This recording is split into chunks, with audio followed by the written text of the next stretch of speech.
రోజు మొహాలీ స్టేడియంలో పంజాబ్ కింగ్స్కి రాజస్థాన్ రాయల్స్కి నడుమ జరిగిన మ్యాచ్ గజం గజం భయం పుట్టించింది. అసలు మామూలు మజా రాలేదు. స్టేడియం అంతా హోరెత్తిపోయింది. మొదటి innings Punjab Kings powerful batting.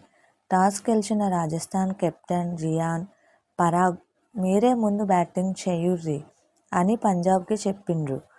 ఇక పంజాబ్ ఓపెనర్లు గ్రీజులోకి వచ్చిండ్రో లేదో బాల్ని బౌండరీల అవతలికి పంపడం మొదలుపెట్టిండ్రు. ఓపెనర్లో ఊపు. ప్రభు సిమ్రాన్ సింగ్ అయితే పక్కా ప్లాన్తో వచ్చినట్టు ఉన్నాడు. 44 బంతుల్లో 59 రన్స్ చేసి స్కోర్ బోర్డును ఉరికించిండు. ఇంకో ఓపెనర్ ప్రియాన్స్ ఆర్య కేవలం 11 బంతుల్లో 29 రన్స్ చేసి నేను కూడా తక్కువ తినలేదు అనిపించిండు. మధ్యలో మలుపు. మధ్యలో రాజస్థాన్ బౌలర్ యష్ పుంజా 2 వికెట్లు తీసి కొంచెం బ్రేక్ వేసిండ్రు. శ్రేయస్ అయ్యర్ 30గా ఆడుతుంటే కూపర్ కనోలీ 14 బంతుల్లోనే 3 సిక్సర్లతో 30 రన్స్ చేసి వెళ్ళిపోయిండు. స్టోయినిస్ విధ్వంసం. అసలు మజా ఎక్కడే ఉంది. మార్కస్ స్టోయినిస్ క్రీజులోకి రాగానే బౌలర్ల గుండెల్లో రైళ్లు పరిగెత్తినాయి. ఆఖరి ఓవర్లోనైతే 4-6-6-4-4 కొట్టి రచ్చరచ్చ చేసిండు. కేవలం 22 బంతుల్లో 62 రన్స్ చేసి పంజాబ్ స్కోరును 222/4కి చేర్చిండు. రెండో innings Rajasthan royal chasing 223 runs అంటే చానా పెద్ద టార్గెట్. కానీ రాజస్థాన్ బ్యాటర్లు మాత్రం మొండిగా దిగిండ్రు. కుర్రాడి హవా.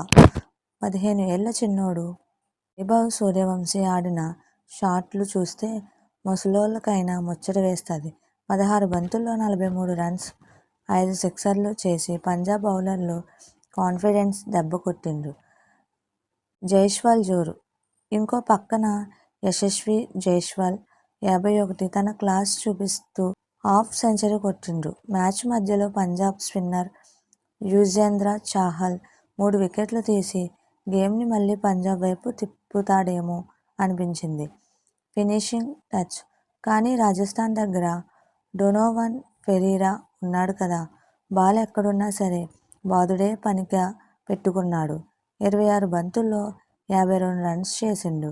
అతనికి తోడుగా శుభం దూబే 31 కూడా మెరుపులా మెరిపించిండు. ఆఖరి ఓవర్లో ఇంకో 4 బంతులు మిగిలి ఉండగానే ఫెరీరా 6 కొట్టి మ్యాచ్ని ఖతం చేసిండు. మొత్తానికి పంజాబ్ కింగ్స్ కొట్టిన భారీ స్కోర్ రాజస్థాన్ రాయల్స్ జోరు ముందు సరిపోలేదు. లో రాజస్థాన్ రాయల్స్ గర్జించింది. మీకు మా వీడియోస్ కనుక నచ్చినట్లయితే ఇలాంటి మరెన్నో విషయాలు తెలుసుకోవాలనుకుంటే డూ సబ్స్క్రైబ్ టు సమాజం ముచ్చట్లు.